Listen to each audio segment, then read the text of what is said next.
সর্বমোট কত সংখ্যক গাছ হলে একটি বাগানের ৭, ১৪, ২১, ৩৫ ও ৪২ সারিতে গাছ লাগালে একটিও কম বা বেশি হবে না?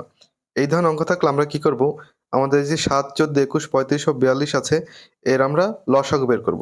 তাহলে আমরা লসাগু যদি বের করি ৭, ১৪, ২১, ৩৫, ৪২।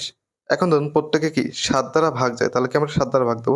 ৭ অক্ষে ৭, ৭ দুগুণে ১৪, ৩ সাতে ২১, ৫ সাতা ৩৫, ৬ সাতা ৪২। এখন দেখুন আবার ৩ ও ৬ কে ৩ বার যায়। দেখুন ১, ২, ৩ অক্ষে ৩, ৫ রেখে দেব, ৩ দুগুণে ৬। আবার দেখুন ২ বার যায়। ১, ১, ১, ৫ নেমে যাবে। আবার কি ২ কেও ২ দ্বারা ভাগ দিলে ১ থাকে, তাহলে ১ হবে।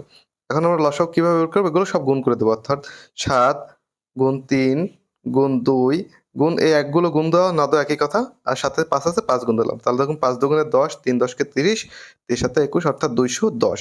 তাহলে আমাদের রেজাল্ট আসবে কত? ২১০। ধন্যবাদ সবাইকে।